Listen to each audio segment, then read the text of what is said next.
Premier League primetime on tape. Jose, Cyrus, and Andre. And you know that Daveye don't play. In the field, they can talk about it all day. Look, and we moving up. You can try all you want, can't move like us. When it all comes down, they choosing us. And I do gotta say, we don't give a fuck. Premier League primetime, and it's only that. Speak only facts. Say what I want, can't hold me back. Can't hold me back. Premier League primetime, better yet, it's my time. You stay on the sideline. Say what I want, can't hold me back. Premier League primetime.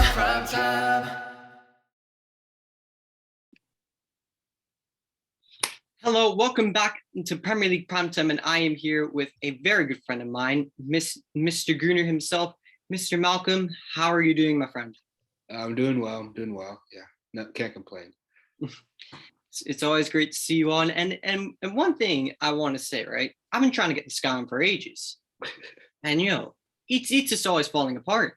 It's like Manchester United's defense versus Wolves, or a midfield, I should say. It's just constantly falling apart at the last minute, but I'm very happy we finally got the man on, the man, the myth, the legend himself, Malcolm, and we'll get right into this with a bit of keep or sell, starting off with Bernd Leno. Bernd Leno in goal. I believe his contract expires at the end of this season or next season, as far as I know. It's next season. So next season. With his contract situation, and I don't think he would be content with being in the backup role. I don't think they're gonna him and Ramsdale. I don't think it's gonna be like a 1A 1B situation, similar to some other goalkeepers in like top divisions. I forgot what club's doing that right now. It's sort of. Do you remember with Real Madrid when they had Casillas and Lopez? That was sort of a 1A 1B situation where both of them were really talented goalies, but depending on who the manager was, you knew which one was going to be favored. And Mourinho just absolutely hated Casillas. I don't know why, but he kept playing Lopez. So with that being said, I think Leno, it'd be best to sell him not in January, during the summer window. So I think he has to go. Fair enough. One would have to say he's been a very good servant to Arsenal, but Aaron Ramsdale, he's rightfully come in and he's taken Bernd Leno's number one spot, rightfully so. Next, we have Callum Chambers, kept around as a squad player. We saw him at the end of last season used as a makeshift right back. We've seen him this season. You played in a back five or back three. You've seen him as a right back. Would you keep him around as a squad player, or would you say no, he's been here long enough? No, yeah, I think Chambers is unless you can find a younger version of Tomiyasu as a replacement right back, because how Arsenal's been lining up is you have sort of that attacking left back, and then you have White, Gabriel, and Tomiyasu. They sort of form a back three whenever there's deep attacking play. So because of that's the way that Arteta's lining up, you need a like-for-like replacement with Tomiyasu if Tomiyasu sustains an injury or is gone for a long amount of time for whatever reason. So because players like Tomiyasu and Chambers are hard to find, and because you need guys like Chambers in your locker room for sustainability purposes and stuff like that, I think you keep a hold of Chambers. Fair enough. And also his contract situation, I think he signed an extension 2 years ago, I believe. Yeah. So there's no real rush on his side to force a move, and I think he's comfortable in North London, so I think you just keep all of them. Fair enough. And I'll also throw the next one into the sort of the same category, Rob Holding, who a year ago he signed a new 3.5-year contract. So his contract definitely has years left. Rob Holding's been in the squad for quite a long time, but clearly he's definitely not first choice. Of course, Gabriel and Ben White are first choice. Arguably, Pablo Mari's ahead of him, or could even be vice versa. But what would you do with Rob Holding? I think Rob Holding is one of the early exits that Arteta looks to make, simply because I don't see him and Chambers, like, they're oftentimes compared, but when you look at more like the advanced metrics, Chambers is a little bit better.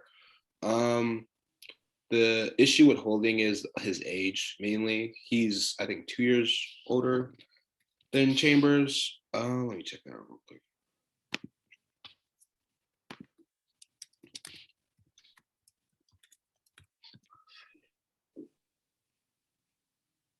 Oh, he's only 26, but the issue with him is that sort of he's basically been the same player for the past couple of years, where Chambers has seen more of a growth in his development. I would say overall, yeah, we just try and get rid of Holding and look for a center back in the under 21 range. William Saliba question mark? Huh? William Saliba question mark? I think him and Arteta, their relationship is beyond reproach when you look at reports that have come out from the French media as well as some of the English media. So I think you let Saliba go permanently as well in the summer, and you look sort of for another center back in Ligue 1, because if you just look at that league, they have so many really talented French and non-French center backs in that league who are relatively cheap compared to England. The issue also with letting Holding go, though, is you might need to find an English player because you need to fill that the number of English players you need in the squad, and Holding and Chambers are very good point. Players. So you might have to do that, look maybe towards a championship, but if you're just looking to turn a quick profit, Holding definitely you could get easy 10 mil for him. So I would say let him go. Fair enough. Next, we have Cedric, came in the back of January of 2020 due to injuries to Hector Bellerin, and also Callum Chambers at the time needed a right back. He was brought in on loan, but then signed permanently after his loan from Southampton was done. He's been here now for, I'd say just about 2 years at this point. What would you do with Cedric? Would you keep him around for depth and cover, or would you say, no, I'd rather keep Chambers there? No, I'm keeping Cedric just because he has a really good relationship with Tavares and Gabriel, and those are two players who we're gonna try and keep for the next 5 years. And we still need veteran presence in the locker room, which you would, I guess, be losing with both Leno and Holding going, and potentially some of the other players leaving. So with Suarez, I think you keep him for that Portuguese connection. Also, I believe he shares an agent with some other players who were interested in bringing in. So because of that, the connections that he has with players from Portugal, and just because whenever I've seen Cedric play, he never makes like any glaring mistakes, and whenever he does make a mistake, he takes ownership right away, or he just recovers really quickly. So yeah, I say keep him. You keep Cedric. Fair enough. Next, we have arguably, if not the most controversial player in this entire Arsenal squad, Granit Xhaka. It's constant division, whether it's he's good enough or whether it's way too slow, or it's, the Switzerland Granit Xhaka is different than the Arsenal Granit Xhaka. It's constant division. But this season, I would say most of the season, he's actually been very good. Since coming back from that injury, he's in a really important part of that Arsenal midfield. Would you keep him around, or would you still look to cash in and get rid? I definitely say you keep him around. He's been probably our best midfield player besides that 3-game stretch Lokonga had, where he looked unplayable.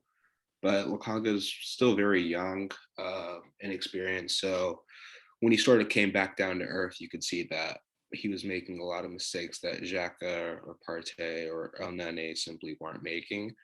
But that he'll gain more consistent form as he ages, like most midfielders do. I think midfield is probably the hardest position to play just because of how much you have to do and how little space you have. Because like when you're a center back, you can see more of the field. When you're a goalkeeper, you can see most of the field. When you're a midfielder, it's sort of like a 360 thing where like you have players coming in from all directions. And that's why usually you have some of the most technical and more confident players on here. And Granit Xhaka, one thing you can say about him is the man exudes confidence whenever he does something.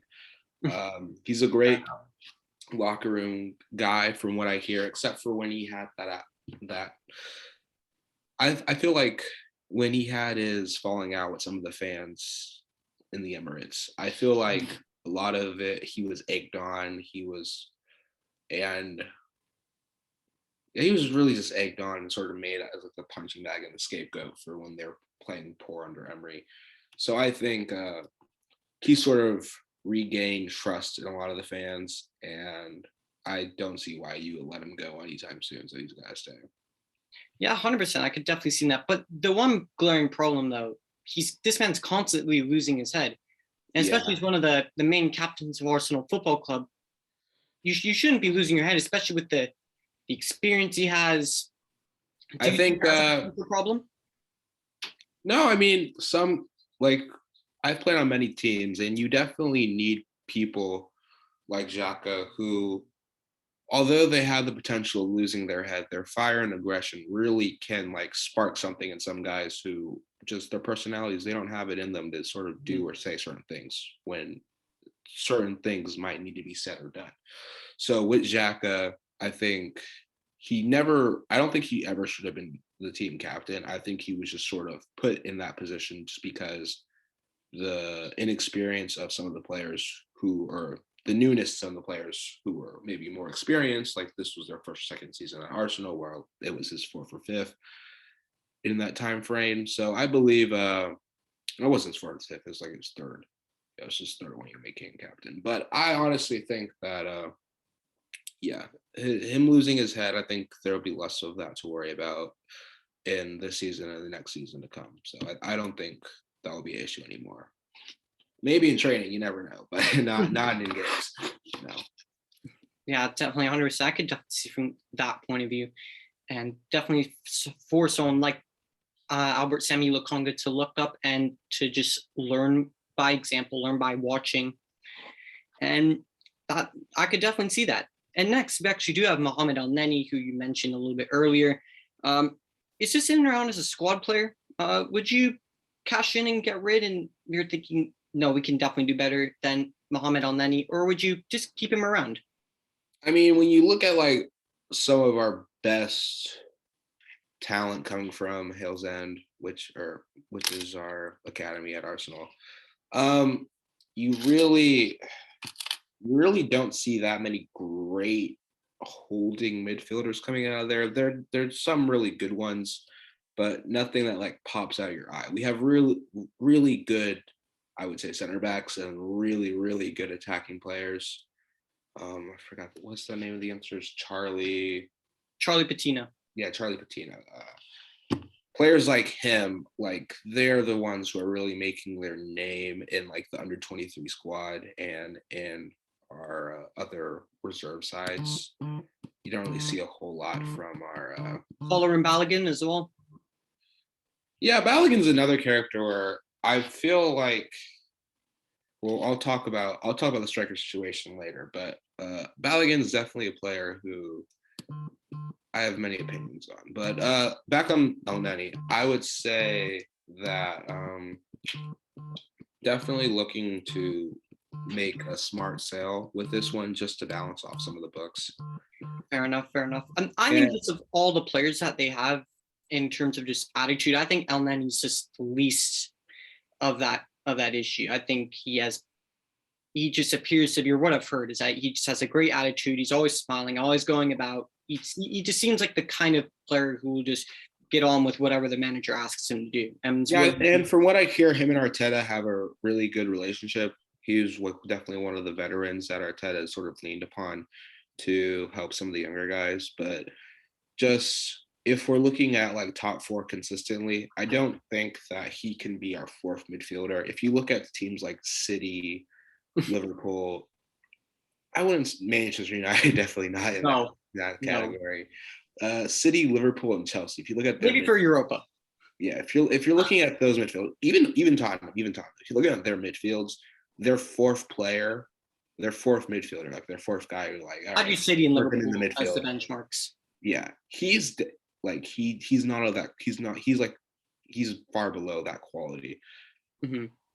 So I think that sort of looking for a Samuel Lokonga light, because I don't think, although we could maybe try and like get a player who's a little bit better than the Sambi, I don't think it would be good for his confidence and anything like that if we bring in someone who clearly could be playing over Sambi, and we really only have two men who can play in that midfield position because we're playing that pivot with Smith Rowe and Odegaard as our sort of 10, and then we have our wingers and the striker. So although Odegaard has dropped back at times, we've seen Odegaard drop back into we've seen, but that's really only because Sambi hasn't been playing recently. I think he's injured, so he's sort of playing in that 8 role. But the idea for how Arteta wants to play in the tough games, at least, is to have those 2 deep lying midfielders, ideally being Partey and then either Xhaka or Lokanga. And then you have Odegaard or Smith Rowe at the 10. And then on the wings, you have Saka, Martinelli, Pepe, etc. So, and yeah, Odegaard definitely throws in challenge for those deeper midfield roles. So because of that, I don't think that Elneny would be more than a League Cup guy. And in that league, in that competition, you might as well just play some of your younger players. So I don't see why he would stay. I think he could find a good home in like some of the Arabic leagues. They definitely pay a whole lot. And you've seen like some guys leave early from Europe. I know he still has some years left in him. I think he's 32, 31. So he's not that old. He's 29. He's 29. He turned 29 a while ago. So he's turning 30 turning 30 soon. So, you know, he could make that move, but if you're looking for a European move, a sign like maybe Fiorentina or in Italy, I think that would be a good move for him. So, yeah. Fair enough. Next, we do have Nikola Pepe, £72 million from Lille. Had a decent season last season, but this season it's just very well evident that he's definitely far from being the first choice, and I'd say rightfully so, due to the form of Gabriel Martinelli coming through, who I thought wouldn't be playing any minutes, but he's been in superb form as of recent. Emil Smith-Rowe's on the bench. That just tells you everything you need to know. Martin Odegaard, and my favorite player in Arsenal, and for the viewers, I mean, how many times I've said it, Bukayo Saka. I mean, I love the kid. He embodies everything that I think a Gooner and any player playing for Arsenal should be, to be honest with you, Bukayo Saka. But Nicolas Pepe, it's just super, super obvious that Arteta doesn't really fancy him at the moment anywhere near the team sheet. I mean, he's playing Eddie Nketiah over Nicolas Pepe. And £72 million, what would you do with Nicolas Pepe? And also throw Eddie Nketiah into the same bracket as well, as his contract is expiring at the end of the season. It's very clear he does not want to be there because he wants to play football. What would you do as well with Eddie Nketiah? All right, so I'll start with Pepe first because I'm gonna talk about the strikers in sort of one whole thing because they're all clumped together. So with Pepe, I don't really see the point in selling him. His current transfer mark is around 33 mil, which is close to half of what you paid for him. And so there's no profit gain from it. I didn't like the Pepe move when it happened, just because if you looked at his season, he overperformed in basically every metric except for assists. I think his assists were like in line with his expected assists. But his goals were over expected rate. Actually, I don't even think he had a great season really last year. When you look at like where he got going, he was playing really poor competition. This was when the season for Arsenal basically was dead because we were out of Europe and we had no real hope of getting into the top 6. Like we could get maybe 7th or 8th, but like the way certain results went before the final 2 games, it was basically clinched that we were going to be 8th. So I don't think he had that great of a season, all things considered, last year. So, but because of the fact that of the finances, and I just think that we're most likely going to get rid of two of the players, Eddie Nketiah. Alexander Lacazette and Aubameyang, you can't lose that much firepower without Mhm. having certified signings in line. And we don't really have that in the winger areas. We don't have. There's no real links to anyone of significance. I would love to see us linked with a player like Marcus Thuram, or a player in a similar build to Ikone, even though he just moved to, I think, Fiorentina. Yeah, Fiorentina. Yeah, he just moved there. So we don't have any links to a player of that quality in a price range that's affordable, but also a player who has experience, but not someone we need to start every single week because we have Martinelli, Saka, Smith Rowe. We need to get those three guys minutes throughout the season. There's plenty of minutes to go around. And I think as the season wears on, and if we progress further in the cup competitions, Pepe is going to see decent minutes, but I also would like to see an attempt to restructure his contract. Mhm. I don't think he has no real incentive to accept the restructuring of the contract. It's not like the NFL where contracts get restructured every year. That's like a daily thing that happens there. And in European soccer, that rarely happens. Like you only saw it happen with clubs like Barcelona who are in financial hell. So because of how little money you're going to get from Pepe, and just because he's a good player to have overall in your squad, just keep him. Fair enough. Maybe next year, but just keep him. 100%. And what I will do I'll actually clump the next two strikers together because both their contracts actually expire at the end of the season. So Eddie Nketiah and Alexander Lacazette. I'll go back to Eddie Nketiah. Of course, he's the top goal scorer of the Carabao Cup at the moment, Mr. Call Me Eddie Nketiah. And it's very clear that Arteta really, really loves Eddie Nketiah. He speaks very highly of him in press conferences and post conferences, saying that he works really hard on the training ground, and he's a kid that he wants he's a kid that he wants Arsenal to sign a new contract, although he's rejected the new contract that Arsenal offered him. He looks set to go, but could cash in this month. And Alexander Lacazette, same thing as well. He's been playing a enormous role, taking the captain's armband as well in the absence of Pierre-Emerick Aubameyang.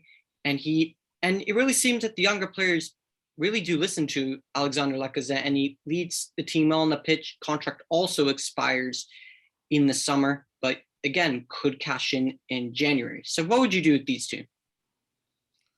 Yeah, I mean, he only has like close to 40 minutes played in the Premier League. And I think at his age, which is 20, he's 20 right now, or 22. He's very young.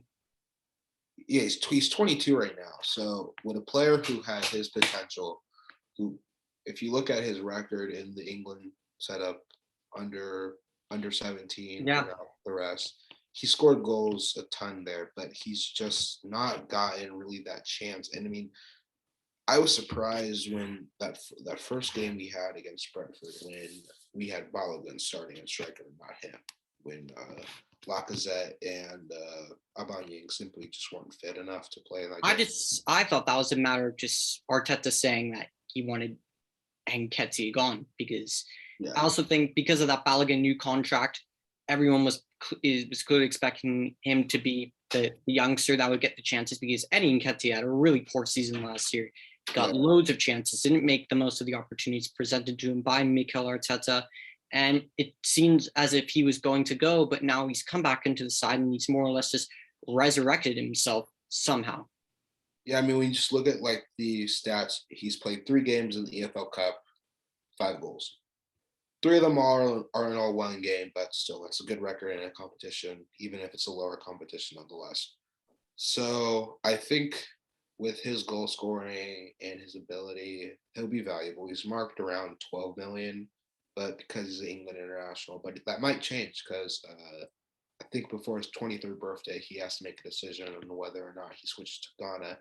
Him and Callum Hudson-Odoi have been pursued heavily by the Ghana FA. Both of their parents are from that country, so he might lose a little value with that, but not a whole lot. So with all that being said, I believe that he needs to get consistent top flight football, and he's not going to get that at Arsenal because of the players who I'm going to talk about in the next segment. But with all that being said, I think Nketiah needs to be gone after the season. I think you keep him for the league because Let him walk away for free at the end of the year. Well, try and maybe get him on like somewhat of a deal, just so you're like, hey, we're gonna try and get you and we sell you. But if he doesn't accept that, then you gotta let him go in January. All right. And Lacazette, what would you do with him? I wouldn't re-sign him. I think you let him go as well. I think you let all three of them go, Lacazette and Aubameyang. Aubameyang was for another. Aubameyang, there was just because Lacazette and Nketiah were sort of in the same brackets in terms of contract expiring situations. I grouped those together, but we'll jump right to Pierre-Emerick Aubameyang. Pierre-Emerick Aubameyang for me, I think was the reason why Mikel Arteta was getting so much confidence from different people because of the job Aubameyang did. Won them the FA Cup, won them the Community Shield. All said be if one believes the Community Shield to be a trophy or not. That's completely up to them, but Aubameyang nonetheless did win them that. And Aubameyang was absolutely superb under Mikel Arteta. Last season, though, he dropped off significantly. And this season, I'd say arguably even more so. On enormous wages, £350,000 a week. So it's not going to be easy to find a team with the wages or with the money to pay those wages, plus a transfer fee as well. What would you do with Pierre-Emerick Aubameyang? Would you, because it's obviously, and he also got stripped of the captain's armband and he's left early for AFCON as well. After AFCON is done, what would you do with Pierre-Emerick Aubameyang? Taking keeper sell aside, because he'll stay for the season regardless. There's no chance of him going in January. I severely doubt that. I mean, you may think differently, Malcolm, but what do you think you would do with Pierre-Emerick Aubameyang? Would you slowly and surely re-assimilate him back into the side, or would you say, we're performing well without you? We have top four without you, so you're gone. The reason for the current boost in performance is not simply due to the attack, but due to the defense. Ramsdale and that back four is playing fantastic. So because the overall team is performing well, the confidence that they'll keep the performances going is high from both Arteta and just fans in general. So with all that being said, I think you don't freeze him from the squad. You don't make him train with the reserves. You don't make him train with the B team. But you don't necessarily make him the star that he was when he was in that 18th-month spell where he was just scoring for fun. I mean, he was the fastest person to reach 50 goals in Arsenal history. No one can take that away from him. No one can take away the FA Cup from him. No one can take away what he's done for the club. He's been a great servant for the club. Yeah, the fact that he earned that big money contract that he's been looking for a long time coming. The reason why he left Dortmund was because of contract reasons. The reason why he left the club before Dortmund was contract reasons. He's never had that big money contract. He's always been paid either below or just average. He's never been paid above, and he got that at Arsenal, which I think is an accomplishment for him in his own. But it's a financial decision that I think was a bad financial decision on from Arsenal's point of view. The wages he's on definitely are a hindrance for the type of moves that can be made. It's sort of like what happened with Bale and Real Madrid a while ago. He went on that short loan spell with Tottenham where he played pretty well throughout those 19 games. I think he had 9 or so goals, 3 assists. But I think something similar like that's going to happen next year. I don't think he'll be sold. I think he'll be loaned out. You think Aubameyang will be loaned out? Yeah, just because Arsenal's going to want at least 60 mil for him. And 60 mil. Remember, he's a year left on his contract, so that fee's going downwards. I'd say. Yeah, it's going down, but Arsenal's still going to want 60, 50 mil. Most clubs will probably only offer 30. So because of that, they're going to let him go on loan, and then I think they're just going to let him walk. Fair enough. Because his wages alone are about 15 mil per year.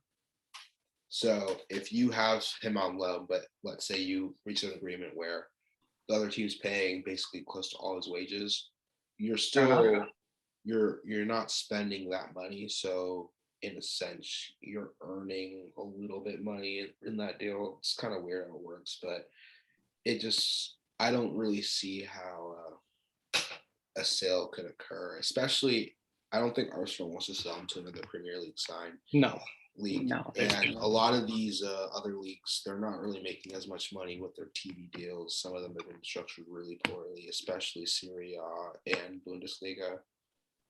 So with that being said, I don't think a deal could be made that's reasonable. It's sort of like Gareth Bale, where both parties sort of will come to a decision. We're like, all right, we want to leave, but we really can't. And with Gareth Bale, though, it was the years he had on his side. He had like 4 years left on his deal or I think he had 3 years left on his deal when everyone was all like, all right, we want to leave, but nothing really could be done. Fair enough. Well, that is it for keep and sell. But the next time we will go is who will come in? What and where do you think Arteta should prioritize strengthening this January? Of course, keeping in mind of AFCON and injuries and maybe not having a whole lot of depth in certain areas of the pitch. And if you had specific names in mind that were quite realistic, what would those specific names be? So in the striker position, that's probably priority number one. Definitely. The two names are Isak and Vlahovic. I think Vlahovic. Yeah, there's other names mentioned as well, Dominic Calvert-Lewin. You have Ollie Walker. I don't think Everton. I don't think I've heard the Calvert-Lewin, but I just not in January. I don't believe that Everton will allow him to go to a Premier League team. I just don't see it, especially because Everton, like in the back of their mind, they consistently have this idea that they're going to finish top 6 when they always finish somewhere in the 8 to 10 range, no matter what happens. It's just what happens with Everton. So I don't think they're going to let Calvert-Lewin go unless we overpay for him. Plus, he's a little bit older. He's not that old, but he's a little bit older. He's quite young. I think he's still 23 or 24. I think he's still fairly young. I could be wrong, but I believe he's 25. So he's approaching his prime, Dominic Calvert-Lewin. Yeah, he definitely has many years ahead of him, but I believe that Everton would, if they were to sanction his sale, and because he's English, you're also adding money on top of that, I believe they would probably... It's 24. Go roughly near that, or maybe a little higher than that Ben White price that you paid Brighton, roughly 60 to 70 million for Dominic Calvert-Lewin. Yeah. And just looking at some of the names that I just mentioned, Ollie Watkins, you have Jonathan David as well. You have Jonathan David's not going to leave Leo. He wouldn't. They basically have Champions League football locked in the Liga. I don't think a player of his quality will want to leave Liga. Plus, he's playing the role he plays in that 4-4-2. It's sort of a second striker when you look at his very true stuff like that. It's like a Griezmann. Yeah, he wouldn't be able to really play that at Arsenal. That role's reserved for like Odegaard and Smith Rowe. Definitely 100%. But just looking at those names that we were naming is the other names I had listed in the forms of Watkins and Dominic Calvert-Lewin and Vlahovic. I don't think Watkins would leave either. If you had your pick, let's say you could get any one of those names. Which it's got to be Isak. Isak. No, that's interesting. Why Isak? One, Real Sociedad has shown that they are willing to let certain players go for relatively reasonable fees. 2, Isak has expressed interest in both Arteta and the Premier League and Arsenal. 3, if you just watching his performances in the Euros, he's a very well-rounded striker who can both drop in and play that target man role.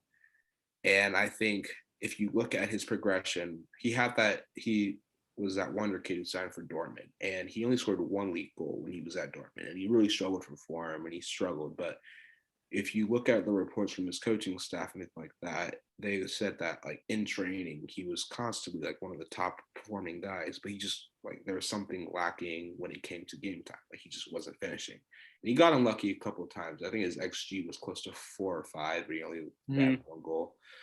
And I think he had like maybe 2 or 3 assists, but yeah, he's definitely like one of those strikers where when he catches form, and he goes on these purple patches. He went on one last year, I think, around November. He went around November where it was 5 games, 5 goals. So he has that ability to catch hot, and he's more well-rounded. He completes about like 26, 27 passes per game, which is, I think, double Vlahovic. So because of that aspect of his game, he's a position player. I think that's a signing you have to go for, either in January or in summer. And he only has about 2 years left in his current contract, whereas Vlahovic has 3. Fair enough. But if we're talking about specifically in January, in terms of the striker targets and some of the names that we've named, right? Oh, well, yeah, Isak, I don't definitely. think you could probably get any of them in January, maybe Isak, but I say really doubt that. But other than the striking department, let's say you could fill 2 other areas. What areas would you reinforce in January? And what names do you think you could get in January? I'm maybe looking at another fullback, even though we signed Tavares, even though we have Tierney, even though we have Tomiyasu. I think maybe another fullback, either left or right, would be good. I don't really have any particular names except for this young Scottish fullback, Heaney, I think. Mm-hmm.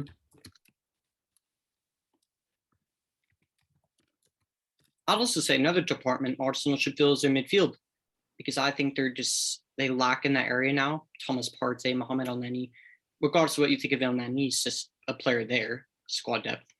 Gone to AFCON, you're now left with Granit Xhaka and Albert Sammy Lokonga. And Aberdeen's Calvin Ramsey, that's who we have been with. He's been playing basically consistently for the past 2 or 3 years. I think he's definitely someone who we could look to bring in for just some more squad depth, and then also like he wouldn't be opposed to being loaned out back to Scotland just because he's been playing there for so long. Fair enough.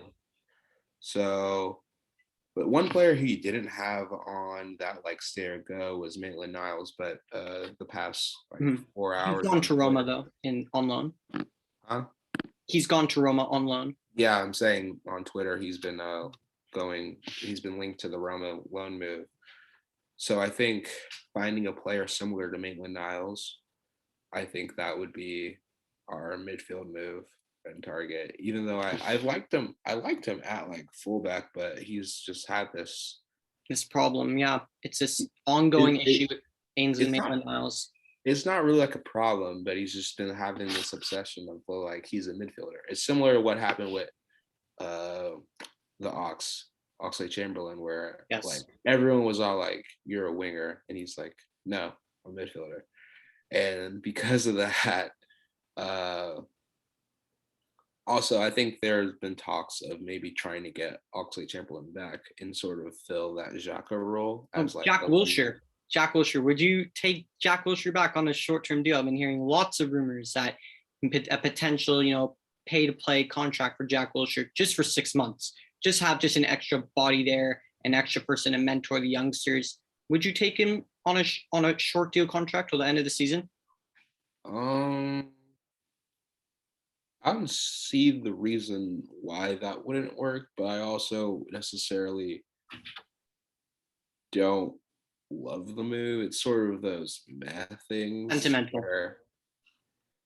I mean, this is my first time really hearing of it. The issue with Jack, I would say, is he would just be taking up space, and we already, I think, have enough leadership and a culture there where we don't need Wilshere. Fair enough.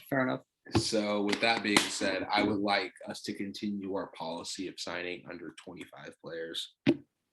Fair enough. So, And into the last section of the show, just a bit of mid-season perspectives. Who, in your opinion, if you had to choose one player, a single player, and I know that's very difficult considering the amount of brilliant players who had this season, who would you say is Arsenal's single most important player and why? right now, it has to be Ramsdale. Yeah, he's definitely a shout. He's been a revelation since coming in. 100% Aaron Ramsdale for me is definitely the goalkeeper of the season. I would say he's been phenomenal since coming into Arsenal. And I think every single Arsenal fan, especially the ones that I knew of personally, almost all the time, when the rumors were going about sticking around, everyone was saying, no, absolutely not. I don't want Aaron Ramsdale anywhere near this club. You know, he got Sheffield, you got two clubs relegated in Bournemouth and Sheffield United. And now it turns out that he's come in and he's been absolutely superb, hasn't he, Malcolm? Yeah, the one thing that's really sticked out to him is, I would say, a lot of people just like to point out his shot stopping because he makes a lot of theatrical saves, which, you know, sometimes he gets Fair a enough. lot of jokes on like some of these social media platforms or whatever. But I would say his distribution. When you look at his passing and you look at more of the advanced metrics, he's one of the top passers in the Premier League. Because of that, he helps launch some of our counters. And you look at that really good Lacazette's goal in our 3-0 win not long ago. He starts that play off by making that sort of turn and then that pass to Ben White. So because of that, because it's passing, and just because our defense has seen such a boost in recent years, like our defense always was okay, but our offense like just sometimes wouldn't produce, or our offense would be producing, and our defense would just be like middle of the pack. Right now, our defense is top 5. There's nothing that you can say about that. There's a statistic that says Gabriel and Ben White have kept the joint most clean sheets of any center back pairing, and they are level with Ruben Diaz and Aymeric Laporte. Yeah, which also I would say Laporte playing, it's always good to see because he was like on his day, he was equivalent to Diaz when it comes to like a really good center back, and I'm glad he's playing. But yeah, back to Arsenal. I think Ramsdale most important player. 100%.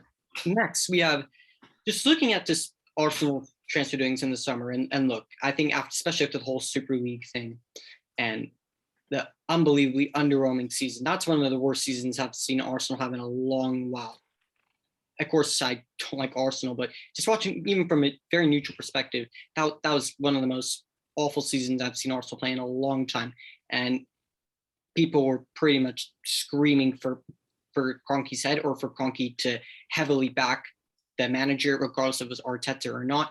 And Kroenke definitely did just that, bringing in the likes of Nuno Tavares, Albert Sambi Lokonga, Ben White, obviously the big one, £50 million from Brighton, and everyone was wondering, why are you bringing in Ben White when we should have brought in Bissouma? Bringing in Ben White, maybe raise a few eyebrows or whatnot. And then, of course, signing him permanently, Martin Odegaard for £35 million from Real Madrid has come in, and he's definitely justified that price tag. And of course, Aaron Ramsdale coming in for roughly 25 million pounds. From a ratings from 0 to 10, that's how we do our ratings here on Premier League Primetime. On just a scale from 0 to 10, where would you rate Arsenal's summer transfer business? All of it together, or just the players individually? All of it together. 8 so far. No, they haven't been. They weren't world beaters to start off with, but they're performing. Oh, Tomiyasu. I forgot Tomiyasu as well. Yeah. they weren't, a lot of them were struggling early on, which you expect, but in order for it to be a 10 out of 10, you have to be perfect from the jump. And they definitely haven't been terrible. All of them, you can look at each and every single one of them. Each and every single one of them have had a 9 out of 10 performance at least once, which is good. More good than bad. Huh? More good than bad. Yeah. So I give them an 8.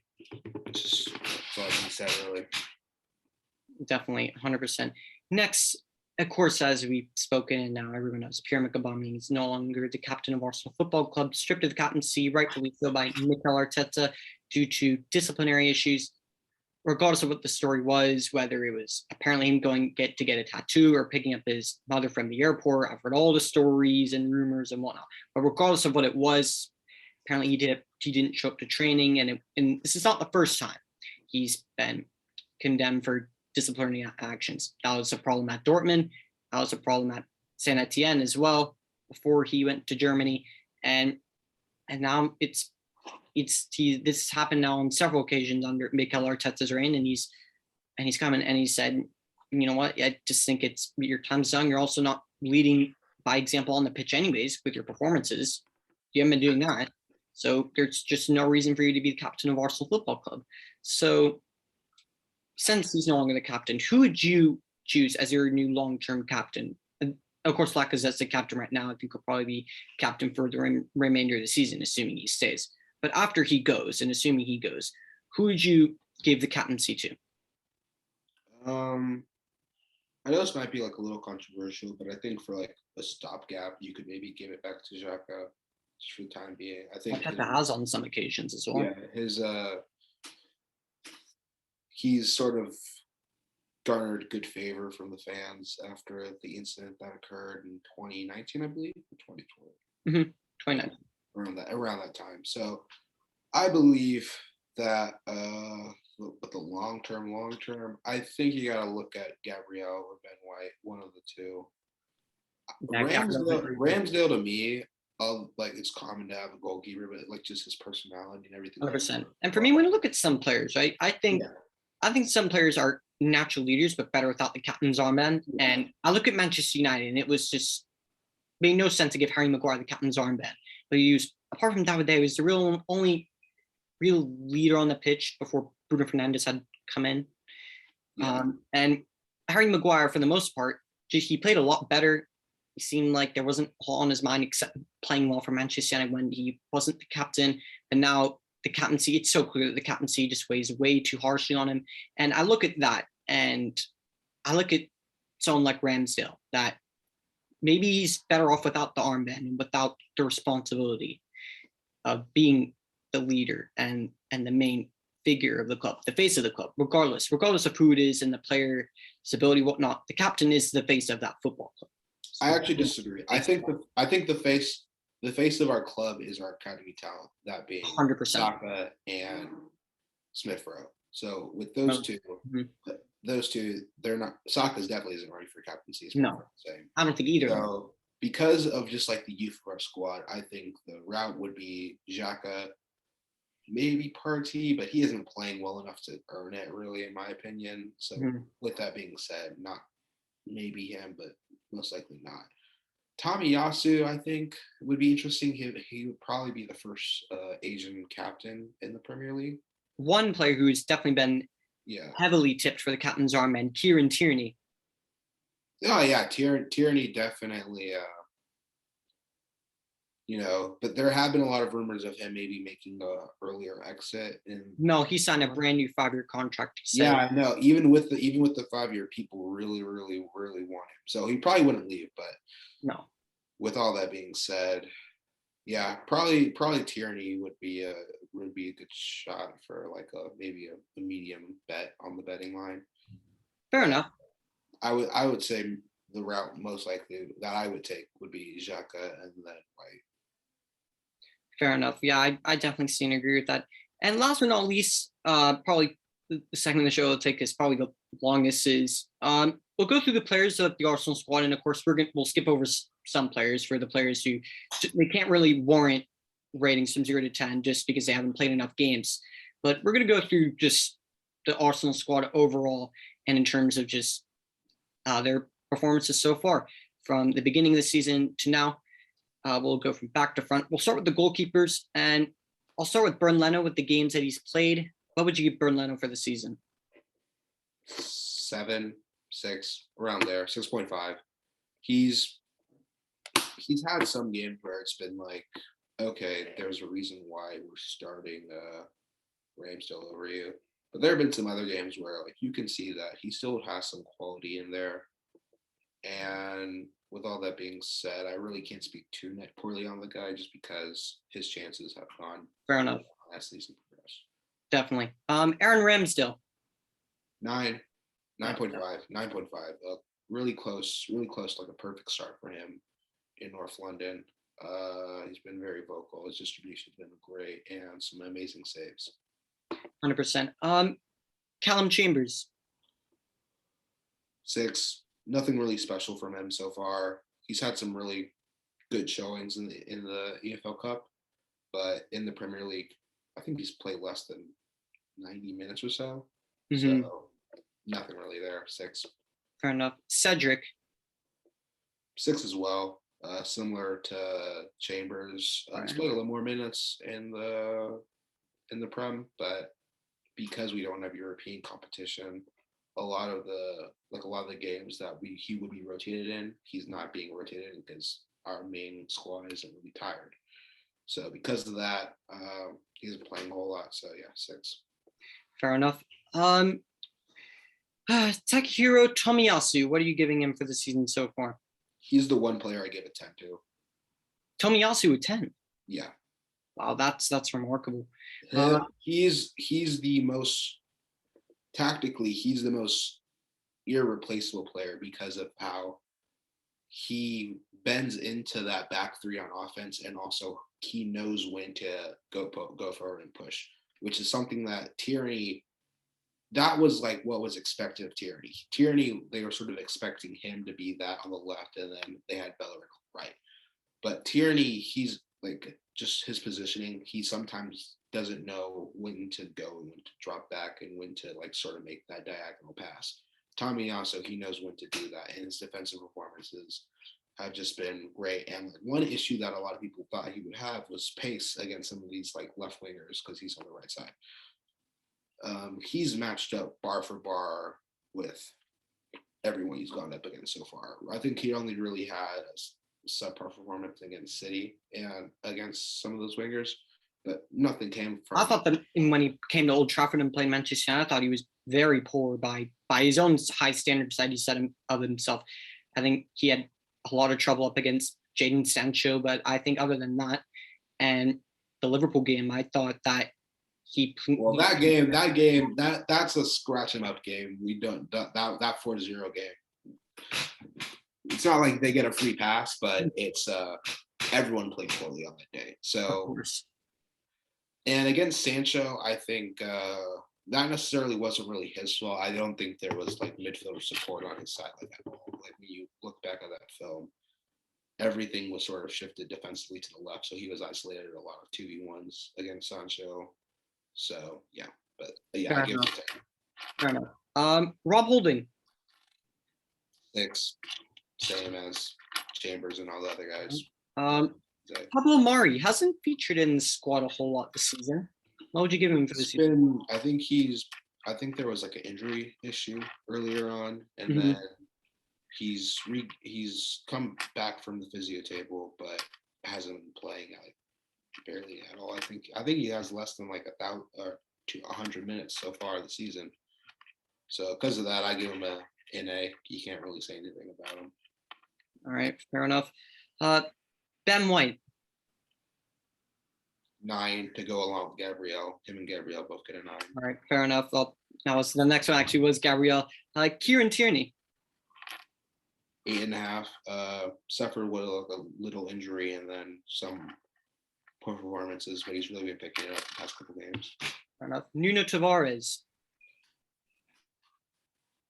7.5. I mean, for a while, he kept Kieran Tierney out of the lineup. Yeah, for a while, but there was after there was a 2-game stretch where it became clear that Tierney was the better player. And I think Arteta made the right decision bringing Tierney back into the squad.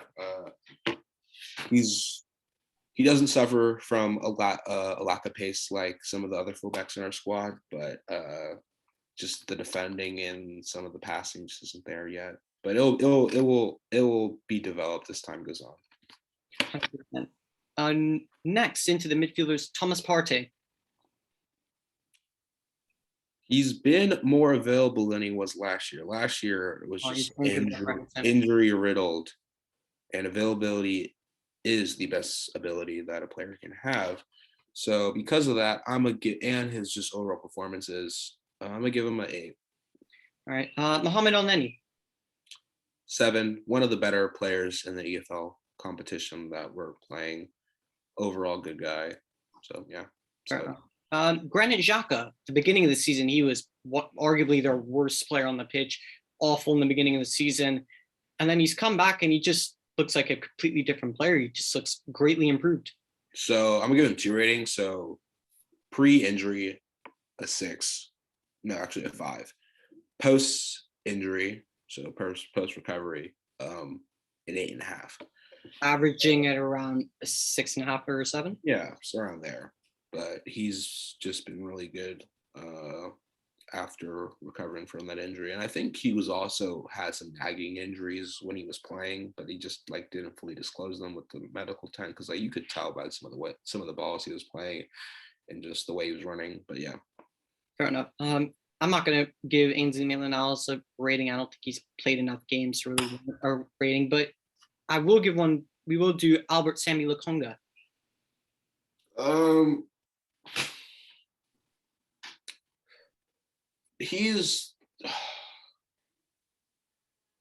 I would say a 6, just because he's very inconsistent.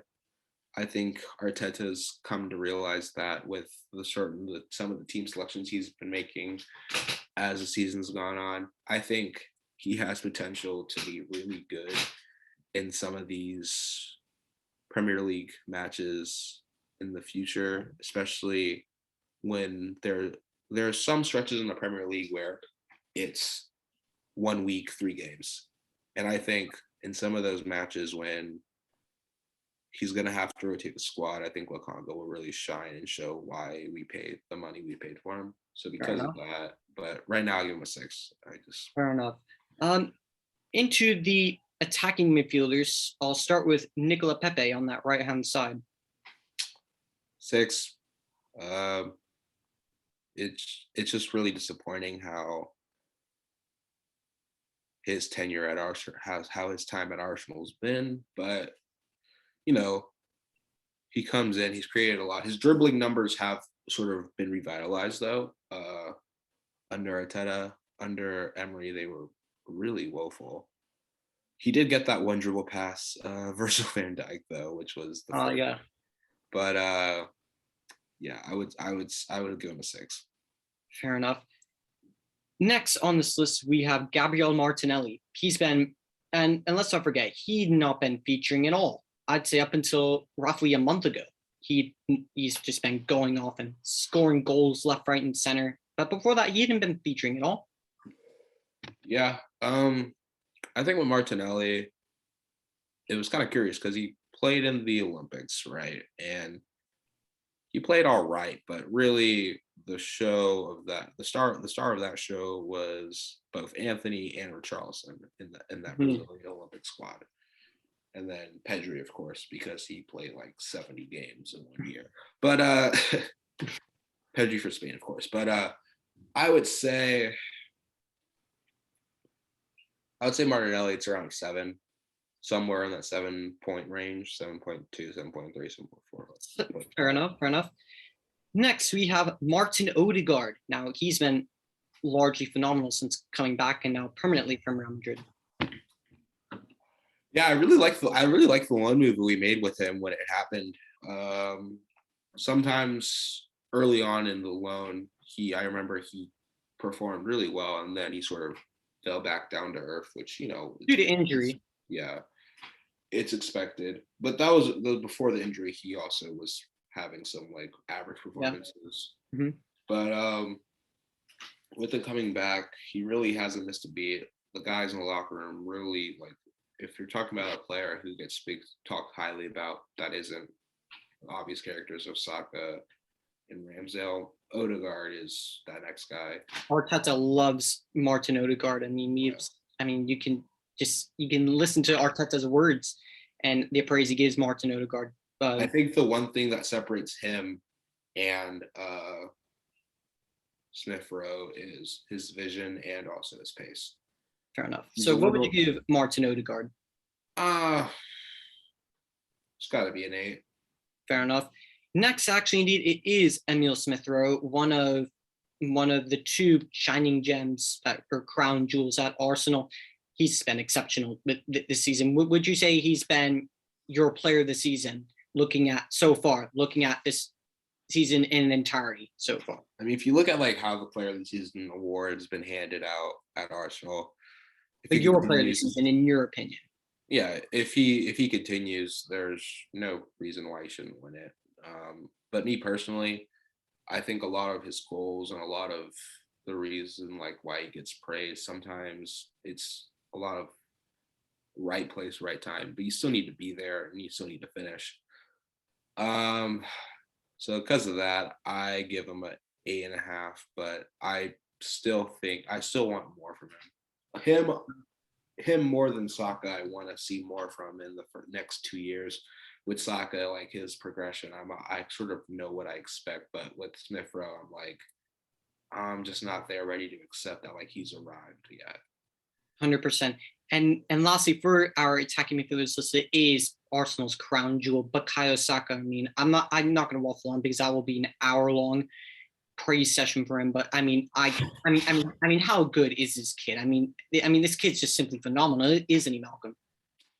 Yeah. I think actually Bukayo gets the second 10. Him and Tomiyasu are like the 2 players that I think are irreplaceable in the squad right now, because with Odegaard, you can replace him with Smith Rowe, White, and Gabriel. If one of them goes missing, I think we have decent center back depth to fill him up. And then Tierney, you obviously have Tavares, and then our midfield's decent. And then the strikers, we really can sort of have a rotating door with Lacazette and Eddie Nketiah.